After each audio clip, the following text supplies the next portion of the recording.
All right, today we are going to be installing the Unitronic carbon fiber intake on the Golf R, and we'll be going through it step by step. If you have any questions, let us know in the comments. So first things first with installing this intake is getting all of the OEM stuff out. We've got to get the air duct out, the intake box, and the intake pipe. After which we'll be able to get everything swapped over to the Unitronic stuff. There's a couple pieces with the Mark 8 that is quite a bit different than the Mark 7s. So we'll take you through that and how to accomplish getting these parts disconnected from one another. We're gonna start with getting the clamp off of the intake pipe from the airbox. Once we have that, we'll be able to work on getting the air duct and airbox out. We've mentioned this before, but try to keep that spring clamp in position and the right way. One of these days, I'm sure I'll accidentally send it flying and have to show you how to get it back on there. And there's two T25s that hold this air duct in. And then we'll pop off our coolant line and pop the locking tabs down. Now with this free, for the most part, it's still held in by the airbox. We're gonna go ahead and gently pull this up, and it should free itself with a little bit of ease. And once it's loose like this, you'll be able to pull this guy over with this AC line pushed forward and start to wiggle it out. We'll get the air duct out and then the airbox. And don't do what I did and forget to pull off this line, which may be on there pretty good. There we go. Now we've got to get the intake pipe out. And if you take a look down here, we've got this connected to it. Now, this is somewhat reminiscent of the challenge that comes with the Mark 7s and the PCB hose. However, this one's much easier to disconnect if you can reach it. So on the top, there's a little clip tab, and on the bottom, there's that same tab. Now it's possible to get your fingers in there and do it, but it's also a lot easier just to get a pair of pliers if you have some that can reach around and push those two tabs in. Once it does disengage, it'll just wiggle out and you'll be free. We're gonna go ahead and get it disconnected from the turbo and then start making some moves.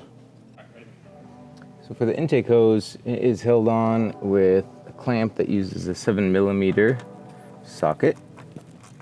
You can use a flathead too, but I don't really recommend it simply for the fact that it's a lot harder to actually accomplish the goal.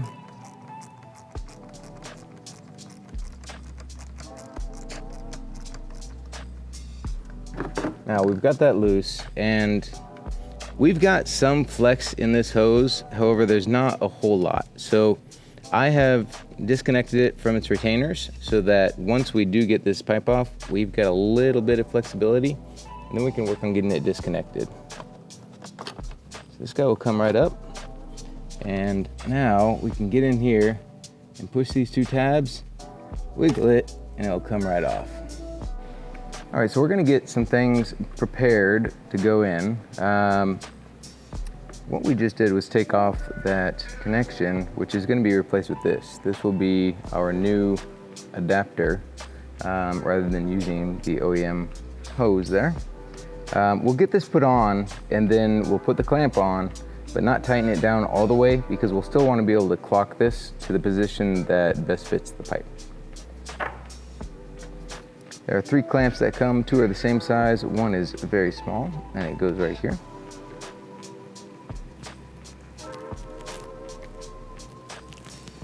I mean, I gotta give Unitronic props here. This is some thick silicone that they're using, several layers.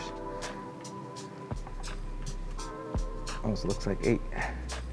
Okay, so we can still spin this, so when we get it there, we'll be able to manipulate it. This is going to sit like this in the turbo. So we want to be able to access this fairly easily if we need to for any reason. So we'll leave it in this position and get it snugged up to the silicone so that it doesn't move from its position, but it's not holding on to the fitting. It's very tightly. So it's not gonna move from there, and we can still spin our fitting. Now we'll get the remaining clamps positioned here.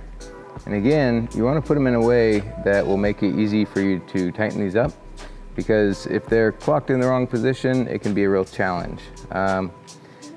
The way that the OEM one was set like this, and we'll probably keep it the same way because it'll be easy to access.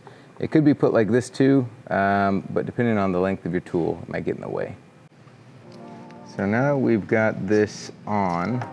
It's not tight, but it's tight enough where it's not gonna fall off on its own.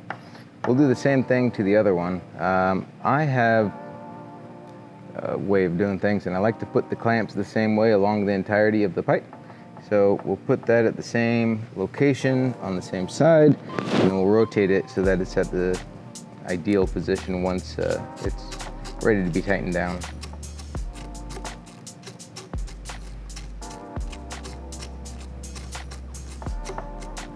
Now that we've got that one prepped, we'll go ahead and move on to the rest of the components to get them ready. We've got our air duct here, and this will be held in by these screws now rather than the T25 self-tapping screws that held the original one in. And these are going to be for our coolant line to be retained. So we'll go ahead and pop these guys in.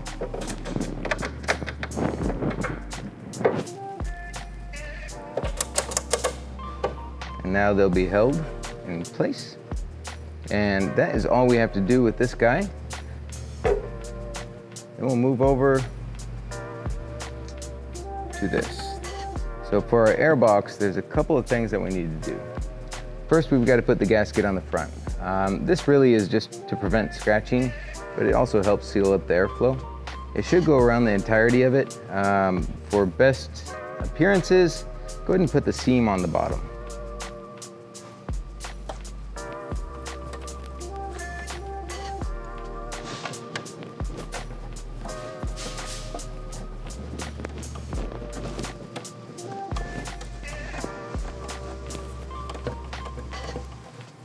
We will have extra, so we'll go ahead and mark it.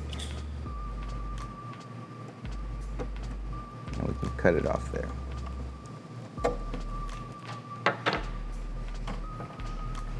There we go. Now on the bottom side, we will need to put in these grommets, and the best way to get these grommets in is to put them in the box and not on the studs first. So when you put the box in, slides right down on the studs without having to fight getting these into the holes that are in the bottom of the air box. A little bit of this stuff goes a long ways. It's not gonna hurt anything if you have a lot on there, but it can get a little bit messy. All right, so now that we've got this lubed up, we've got to get it in here.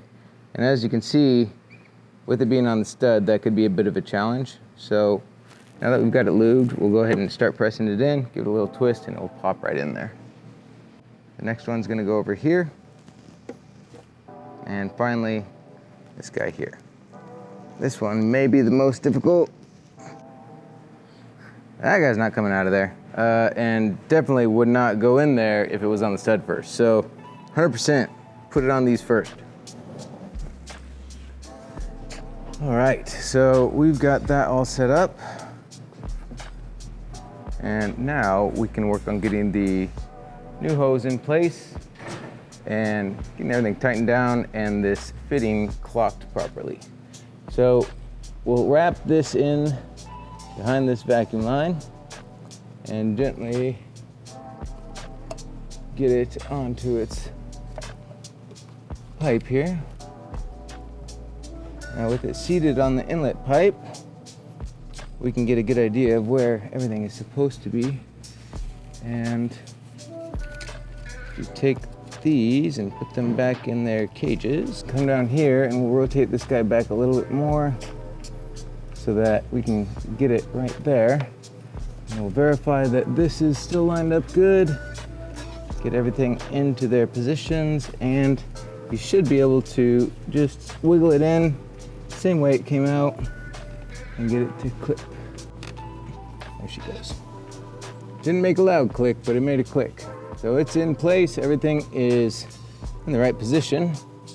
And now we can lock these back up. Maybe. There it goes. And this one. So now this is fully secured. We'll go ahead and tighten down the hose clamp for it, which we've got access to right here.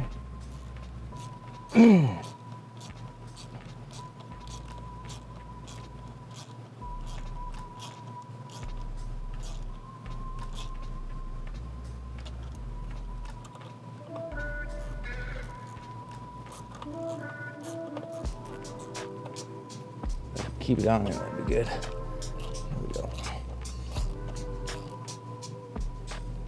Okay. So now, much like the process with removing and installing the OEM intake, we're gonna wanna follow a similar practice with the Unitronic intake.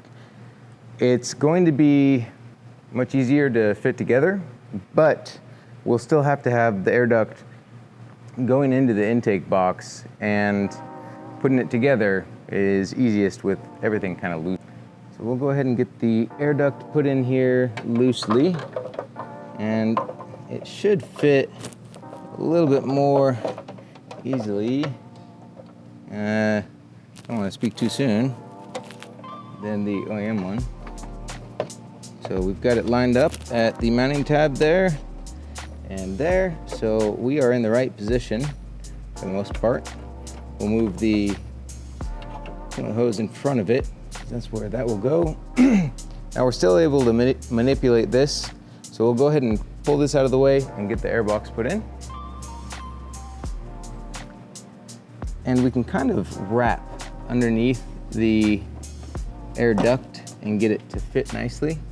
And just keep in mind of where these studs are. Everything should go right into place and just be perfect. So everything is lining up beautifully as it should. We've got a nice seal on our intake to duct, and now we can work on getting all the little bits and pieces finished up and put together. We've got an air hose extension that we'll be using in place of this, and that will allow us to relocate the line from there on the stock air box to the bottom of the air hose over here. So this guy will pull right off, and as we put this on, we can run it nicely behind everything. And right under here is the nipple for it. Sorry if this is hard to see, guys. So here's a little nipple on the bottom, and we'll wrap it on, and that is it. Now we can pop this back down onto the air box.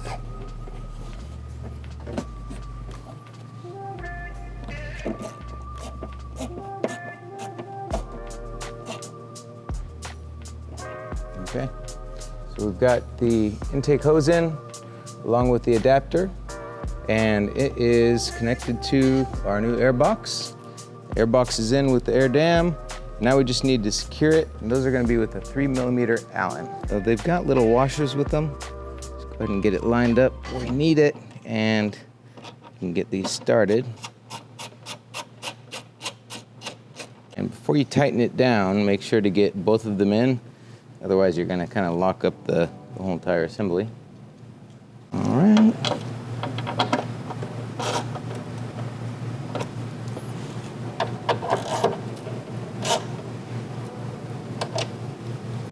And the very last part is going to be to attach your coolant hose to your new coolant hose retainers here. Okay, cool. That's it. All right, so the intake is fully installed, and this Unitronic carbon unit looks great in here. It's a great example of how things should fit.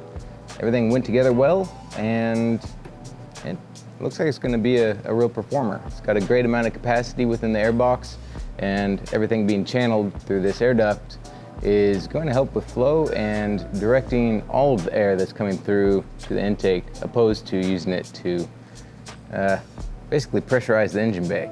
So we're expecting a lot from this, and we look forward to seeing you in our next videos.